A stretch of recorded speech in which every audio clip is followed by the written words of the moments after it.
प्रिय छात्रों, सुप्रभातम। आज हम अपनी पाठ्य पुस्तक स्पंदना का अष्टम पाठ कर्मयोगी स्वामी केशवानंद पढ़ेंगे। तो इसका एक भाग हमने पूर्व के वीडियो में पढ़ा था। अब दूसरा भाग आज हम पढ़ने जा रहे हैं, कर्मयोगी स्वामी केशवानंद। इससे पूर्व के वीडियो में हमने जाना था कि स्वामी केशवानंद अपने जीवन में उन्होंने बहुत संघर्ष किया। 16 वर्ष की आयु में पहली बार वो कहीं पंजाब के फिरोजपुर नामक स्थान पर किसी आर्य समाज में उनको प्रवेश कराया जाता है। वहाँ पर वो रोटी और अक्षर के पहली बार दर्शन करते हैं। फिर उनके मन में धीरे धीरे संस्कृत पढ़ने की इच्छा जागृत होती है।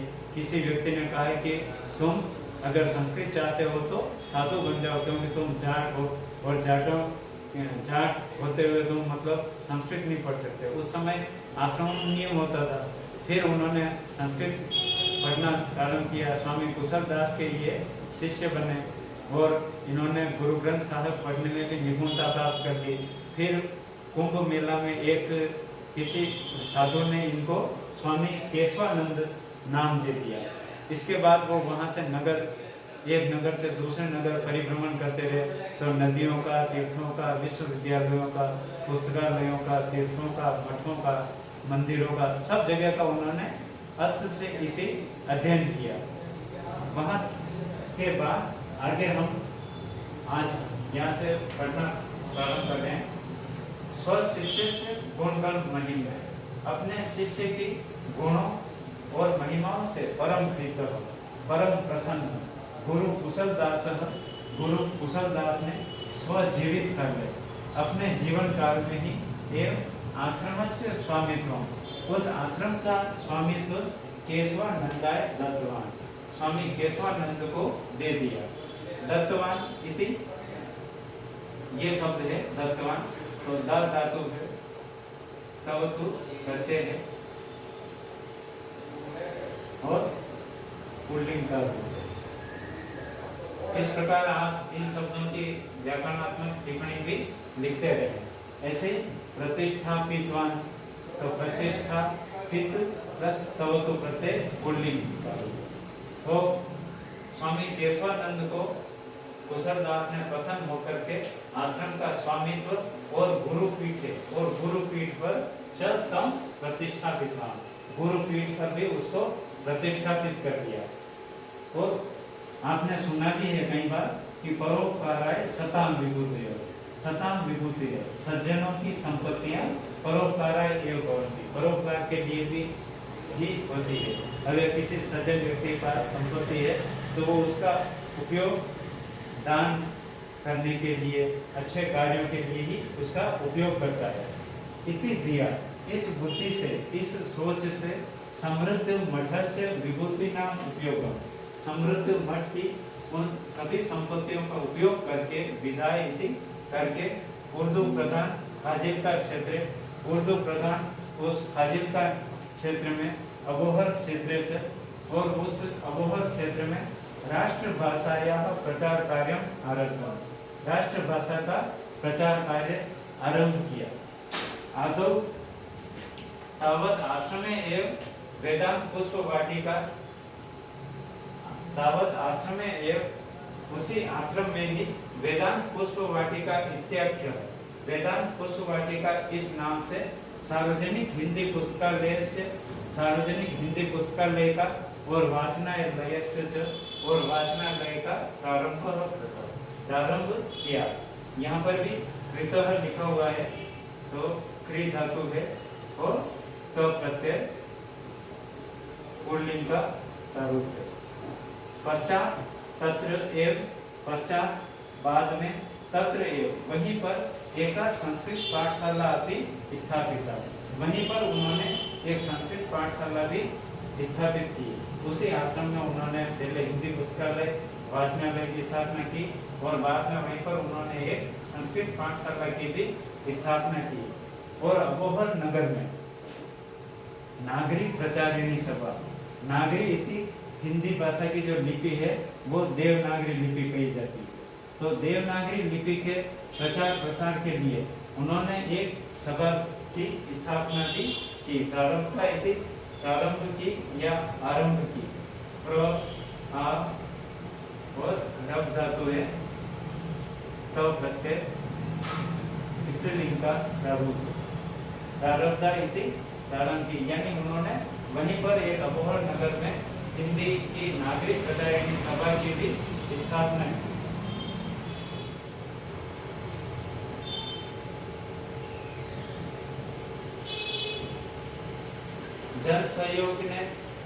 जन सहयोगे साहित्य सदनम इति, और जन सहयोग से ही साहित्य सदन नाम से अबोहर इत्याख्या संस्था अभी आरब्धा।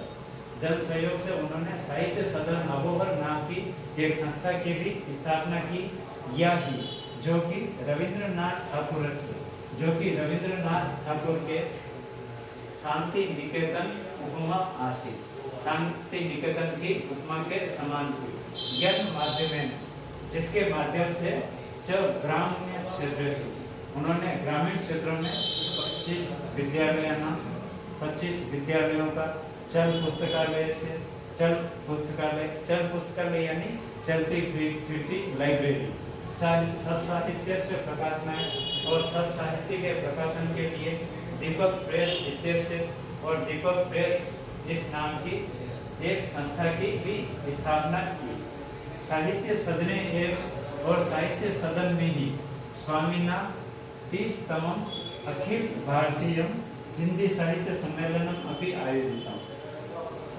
साहित्य सदन में ही स्वामी जी ने 30 के करीब अखिल भारतीय हिंदी साहित्य सम्मेलन भी आयोजित करवाए। हिंदी सेवार्थम स्वामी ने, और हिंदी की सेवा के लिए स्वामी जी को साहित्य वाचस्पति और राष्ट्रभाषा गौरव, ये 2 उपाधियां प्रदान की गई। स्वामी केशवानंद, जिनकी बचपन की शुरुआत एक बीरमा नाम के बालक से हुई, कैसे उन्होंने कठिनाइयों में जीवन यापन किया, और आज उनको भारत सरकार जो उच्चतम स्तर के जो पुरस्कार है, वो 2 पुरस्कार इन स्वामी जी को मिले, एक तो साहित्य वाचस्पति और दूसरा राष्ट्रभाषा गौरव। केशवानंद से हिंदी प्रचार कार्याणाम एकम सुफलम एतत् आसीत्। केशवानंद के हिंदी भाषा के प्रचार कार्यों का एक सुफल परिणाम यह भी था कि यदि देश विभाजन काले, कि जब देश का विभाजन हुआ था 1947 में, अपना देश भी आजाद हुआ था और एक नया देश भी बना था पाकिस्तान। तो देश विभाजन के समय पंजाब से फाजिल्का क्षेत्र, पंजाब का फाजिल्का क्षेत्र पाकिस्तान गमना भारी था। पाकिस्तान में जाने से रोक लिया गया, क्योंकि वैसे तो वो उर्दू प्रधान थे, पर इन्होंने हिंदी प्रचार प्रसार का कार्य आरंभ किया। वहाँ पर खूब हिंदी बोलने लगे लोग। तो ये जो क्षेत्र थे फाजिल्का, अबोहर, फिरोजपुर आदि क्षेत्र, ये सभी क्षेत्र पाकिस्तान में जाने से बच गए। स्वतंत्रता आंदोलन में भी सक्रिय, स्वातंत्र्य आंदोलन में अभी सक्रिय, स्वतंत्रता के आंदोलन में भी सक्रिय स्वामी केशवानंद न एक बार नेक बार कई बार कई वर्षों तक वर्षाणी यावत कई वर्षों तक कारागारेषु अपि निबद्ध, कारागार में भी बंद रहे, कई बार ये जेलों में भी बंद रहे। शिक्षा प्रसाराकृत भूरी समय और शिक्षा के प्रचार प्रसार के लिए कठोर परिश्रम करने वाले स्वामी जी के द्वारा स्वामी जी ने ग्रामोत्थान विद्यापीठ संगरिया इत्यस्य संस्थापनम कृतम। ग्रामोत्थान विद्यापीठ संगरिया जो वर्तमान में हनुमानगढ़ जिले में है, तो इसके भी उन्होंने स्थापना की। ग्रामीण क्षेत्रेषु तेन उपत्रिंशत्, ग्रामीण क्षेत्रों में उन्होंने लगभग 300 के करीब शिक्षा शालाएं यानी प्राइमरी स्कूल, जो प्राथमिक पाठशाला होती वो 50 छात्रावास, 50 के करीब उन्होंने छात्रावास स्थापित करवाए। शिक्षा क्षेत्र स्वामी नमः श्रम, शिक्षा के क्षेत्र में स्वामी जी का परिश्रम पंडित मदन मोहन मालवीय के पुरुषार्थ को स्मरण कराता है। यानी जिस प्रकार पंडित मदन मोहन मालवीय ने शिक्षा के क्षेत्र में कार्य किया था, वैसे ही स्वामी केशवानंद ने भी अपना जीवन शिक्षा के लिए समर्पित कर दिया था। और ऐसे योग्य इन स्वामी केशवानंद को भारत सरकार ने शिक्षा संत इति विरुद्धे घोषित किया। भारत सरकार ने शिक्षा संत के रूप में इनको विभूषित किया। समाज सुधारक केशवानंद मरु प्रदेश से व्याप्ता नाम। केशवानंद ने मरु प्रदेश में व्याप्त मृत्यु भोजन, बाल विवाह, छोटे बालकों का विवाह, नारी उत्पीड़न, नारी प्रताड़ना, यौतुक प्रथा, दहेज प्रथा, अवगुंठन प्रथा, घूंघट प्रथा, अस्पृश्यता, छुआछूत वगैरह, मद्य सेवन, शराब बंदी आदि जो कुप्रथाएं थी उनके निवारण के लिए भी स्वामी जी सदैव सचेत रहते थे।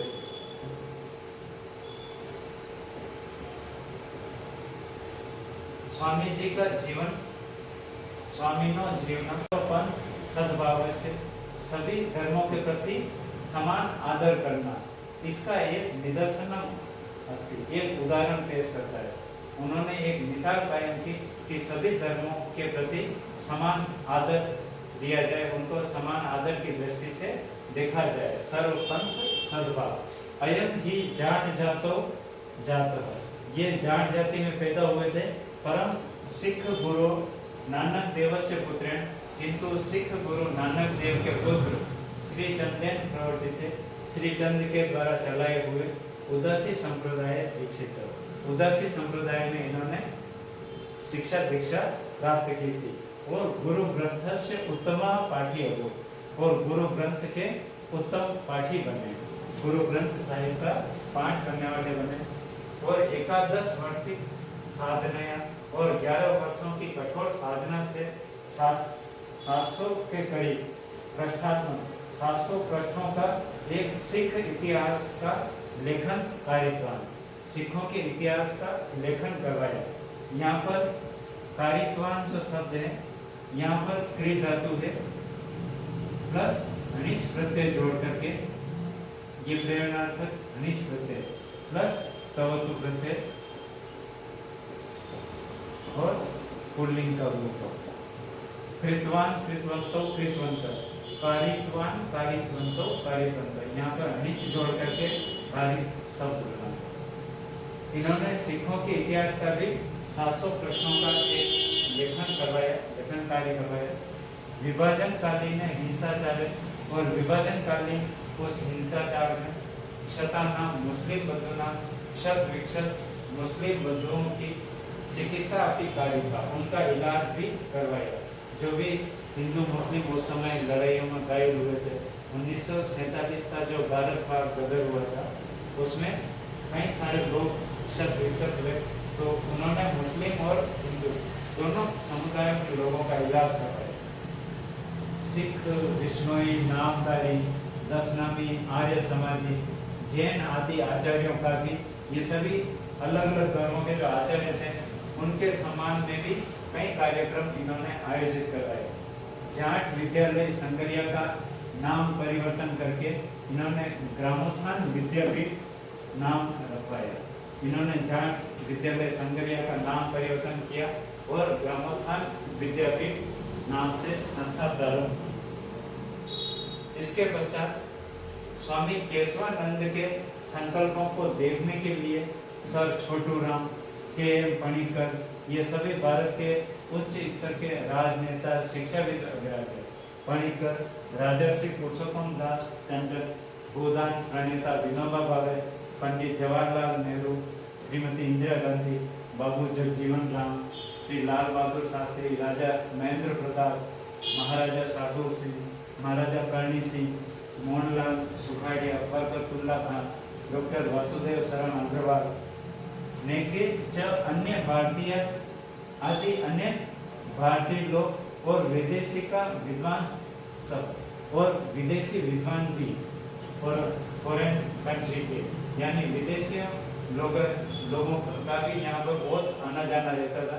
शिक्षाविद, कई सारे शिक्षाविद, राजनीतिज्ञ, धर्माचार्य और धर्मों के आचार्य यथा अवसर कई अवसरों पर संगरिया विद्यापीठ समाया था। संगरिया विद्यापीठ में आते रहते थे। भारतीय विद्वान भी आते थे और विदेशी विद्वान भी, अंग्रेज लोग भी यहाँ पर आया करते थे। शिक्षायाम महिला कल्याण, शिक्षा के क्षेत्र में, महिला कल्याण के क्षेत्र में, दलितों के उत्थान में, गरीबों के उत्थान के लिए संलग्न स्वामी जी 2 बार सन 1952 से 1964 तक संसद सदस्य राज्यसभा के निर्वाचित हुए। इनको 2 बार संसद सदस्य बनाया गया राज्यसभा का। सत्यम विलक्षण अयम आसीत सन्यासी, यह सन्यासी वास्तव में विलक्षण प्रतिभा वाला था। यह खल्लो आत्मकल्याण से मुक्ति व मार्ग अनादर थे, जो कि अपने आत्मकल्याण की मुक्ति का मार्ग भी अनादर करके। इस श्लोक का आपको केवल अनुवाद लिखना है, कोई अलग से कोई 100% अनुवाद नहीं लिखे, इसका साथ में ही अनुवाद लिखे। न त्वहम कामीय राज्यम न स्वर्गम न पुनर्भवम, न तो अहम राज्यम काम्य, न तो मैं किसी राज्य की कामना करता हूँ, न स्वर्गम, न ही स्वर्ग की, न पुनर्भव और न ही पुनर्जन्म लेने की। अहम तो दुख तप्ता नाम, मैं तो दुखों से संतप्त प्राणी नाम आर्थ नाशनम काहू, मैं तो दुखों से संतप्त प्राणियों के दुख का नाश चाहता हूँ।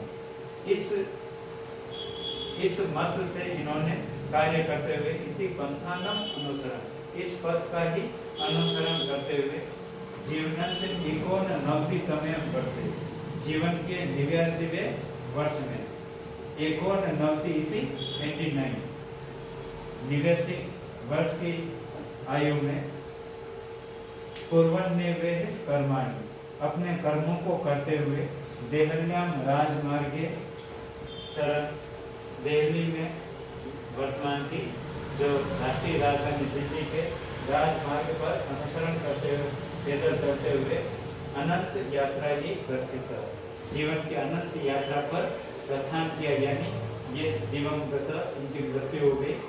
सत्यम एवं उत्तम, सत्य ही कहा है। संतः कियंतः संति, संत होते ही कितने, यानी वास्तव में जो आपको जितने जटाएं बढ़ाए हुए, गिर हुए कपड़े पहने हुए ये जो संत दिखते हैं, वास्तव में संत नहीं होते। संत वास्तव में इस तरीके के होते हैं, यानी संत बहुत कम संख्या वाले होते हैं, जो कि अपने आप कुछ न कुछ समाज के लिए करते रहते हैं। यहाँ पर आपके पाठ समाप्त होता है। इन गद्यांशों का आप सब प्रसंग हिंदी अनुवाद लिखिए, और जो भी व्याकरण ज्ञान के प्रश्नोत्तर है, व्याकरण ज्ञान टिप्पणी लिखें, और जितनी भी एक्सरसाइज है वो आपको PDF फाइल के माध्यम से भेजी जा रही है। धन्यवाद।